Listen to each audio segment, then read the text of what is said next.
वनी दिंडोरी तालुक्यात वारंवार पोलीस कारवाई करूनही सोकावलेले गुटखा तस्करांचा उच्छाद वाढला असून पेठ नाशिक रस्त्यावर 4,30,625 रुपयांचा गुटखा सदृश्य प्रतिबंधित ऐवज पकडला असून त्यात 3,50,000 रुपयांचे वाहन याचा समावेश आहे। याबाबत दिंडोरी पोलिसांनी दिलेली माहिती अशी की नाशिक पेठ रस्त्यावरून गुटखा सदृश्य प्रतिबंधित ऐवजाची वाहतूक होत असल्याची गोपनीय माहिती पोलिसांना सूत्रांकडून मिळाली।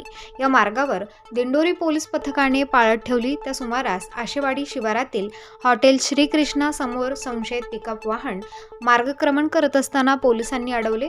त्या वाहनाची तपासणी केली असता त्यात 75,000 रुपये किमतीचा वाह पान मसाला 625 पाउच तसेच प्रत्येक पाउचची किंमत 120 रुपये व 5,625 रुपयांचा सुगंधित तंबाखू 375 पाउच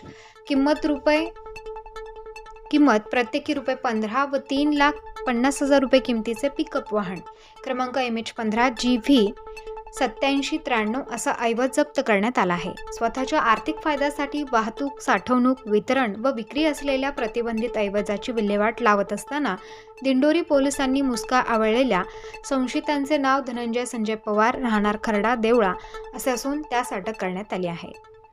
दिंडोरी पोलीस स्टेशन पुढील कारवाई करत आहे। प्रतिनिधी गोविंद थोरात, स्टार न्यूज वनी।